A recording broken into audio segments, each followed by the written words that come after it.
সবাইকে সবাইকে শুভেচ্ছা। আমাদের চ্যানেল নিউজ ইনসাইডে আপনাদের সবাইকে স্বাগত জানাচ্ছি। আপনারা জানেন যে ভারতীয় মিডিয়াগুলির প্রোপাগান্ডা চলেই আসছে এই বাংলাদেশের হাসিনা পালানোর পর থেকে, এবং তারা অনবরতভাবে বিভিন্ন ধরনের গুজব এবং প্রোপাগান্ডা ছাড়িয়ে যাচ্ছে। এবং বিশ্বে কিন্তু এই মুহূর্তে প্রোপাগান্ডা ছড়ানোর দিক থেকে ভারত হচ্ছে এক নম্বরে। ভারত এক নম্বরে, তো সে জায়গাটা একটু পরে আসছি, যে সেটা হচ্ছে যে আনন্দবাজার অনলাইন তারা কিছুক্ষণ আগে একটি নিউজ করেছে, এবং সেখানে তারা বলেছে যে চিন্ময়ের জামিন মামলার শুনানি এগোনো গেল না, দ্বিতীয় দিনেও ব্যর্থ ঢাকার আইনজীবী। অর্থাৎ খুবই একটি মারমার কাটকাট একটি তাদের নিউজের ধরন, এবং এই ধরনের নিউজটা নিয়ে তারা কথা বলেছে। আর তার আগে যদি আমরা একটু দেখাই যে এই মুহূর্তে পৃথিবীতে যে ফেক নিউজের যে একটি র্যাঙ্কিং করা হয়েছে, সেই ফেক নিউজের র্যাঙ্কিং এ এক নম্বরে আছে ভারত। অর্থাৎ ভারতের এখন বিশেষ করে আর বাংলা নামে একটি চ্যানেল, তারপর শেষে হচ্ছে গিয়ে আনন্দবাজার, জি গ্রুপের বিভিন্ন চ্যানেল, এই চ্যানেলগুলি প্রতিনিয়ত তারা ফেক নিউজ প্রচার করছে, বিশেষ করে দুইটি দেশের বিরুদ্ধে। একটি হচ্ছে গিয়ে বাংলাদেশ, এবং আরেকটি হচ্ছে গিয়ে কানাডা, এবং অন্যান্য জায়গা থেকে যেটা রয়েছে আমেরিকা সহ, পাকিস্তান সহ পৃথিবীর বিভিন্ন দেশের বিরুদ্ধে তারা ফেক নিউজ ছড়াচ্ছে। তো এই জিনিসটা একটু আমরা যদি একটু আনন্দবাজারের নিউজটা যদি আবার একটু দেখি, এবং আনন্দবাজার যে কথা বলেছে সেটা হচ্ছে যে চিন্ময়ের জামিন আবেদনের জন্য ঢাকা থেকে নাকি আইনজীবী গিয়েছিল, এবং ঢাকা থেকে আইনজীবী গিয়ে তারা জামিন আবেদনের তারিখ আগানোর চেষ্টা করেছিল, কিন্তু সেই তারিখ আগানোর চেষ্টাটা সফল হয়নি। এবং আদালত বলেছে যে পূর্ব নির্ধারিত জানুয়ারি মাসের 2 তারিখ 2025 সাল, সেই সময় মামলাটার আহ, শুনানি হবে। তো যারা বাংলাদেশে আমরা থাকি, বা বাংলাদেশে যারা বড় হয়েছি, তারা আমরা সবাই জানি যে বাংলাদেশে একটি আইনের দীর্ঘসূত্রিতা রয়েছে। এবং এটা এটা বাংলাদেশ কেন, পৃথিবীর সব দেশই একটি আইনের দীর্ঘসূত্রিতা রয়েছে, এবং আইন তার নিজের গতিতে চলে, এবং সেই আইনকে কখনোই কিন্তু দ্রুত আগানো সম্ভব না।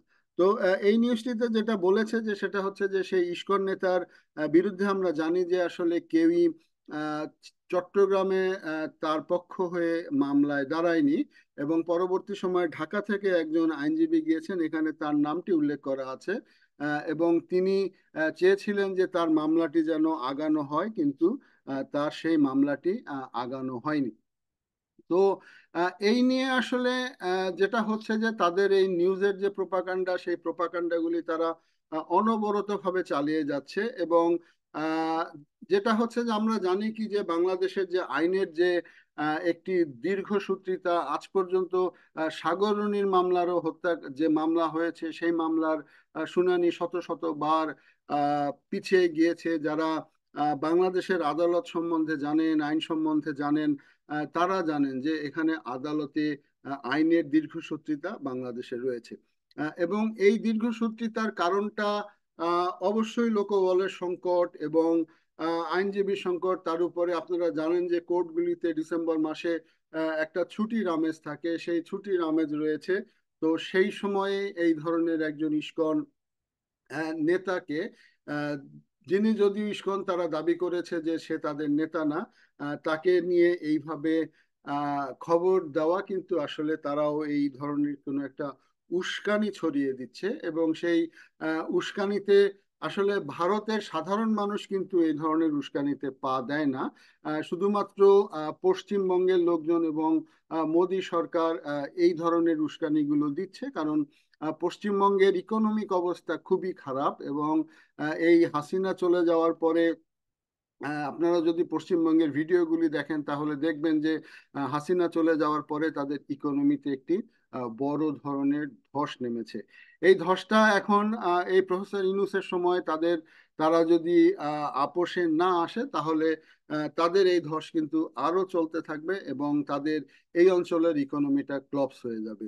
তো সেই কারণেই তারা ক্ষুব্ধ, সেই কারণেই তারা বারবার বাংলাদেশের বিরুদ্ধে বিভিন্ন প্রোপাগান্ডা ছড়াচ্ছে, এবং বিশ্ববাসী জানে, বাংলাদেশের সাধারণ মানুষ জানে যে ভারত কোন ধরনের প্রোপাগান্ডা ছড়ায়। এবং এই প্রোপাগান্ডায় আসলে বাংলাদেশের যারা হিন্দু সম্প্রদায়ের লোকজন আছেন, তারাও বিরক্ত। বাংলাদেশের হিন্দু সম্প্রদায়ের লোকজন দেশের মানুষের সাথে, বাংলাদেশের সব ধর্মের মানুষের সাথে মিলেমিশে আছেন, এবং তারা সুখে শান্তিতেই আছেন। তারাও এই ধরনের এই ভারতীয় প্রোপাগান্ডা, এই ভারতীয় যে মিথ্যাচার, এর বিরুদ্ধে তারাও কিন্তু প্রতিবাদ করছেন। তো সব মিলিয়ে ভারতের এই ধরনের এই আর বাংলা কিংবা এই জি বা এই আনন্দবাজার, এদের হয়তো আরো কিছুদিন চলবে। এক সময় কিন্তু তারা থেমে যাবে, এবং তখন হয়তো তারা এই ব্যবসা গুটিয়ে তাদের পেটের তাগিদে অন্য কোনো ব্যবসার দিকে মনোযোগ দিবে। তো এতক্ষণ সঙ্গে থাকার জন্য ধন্যবাদ। আবার দেখা হবে। আসসালামু আলাইকুম।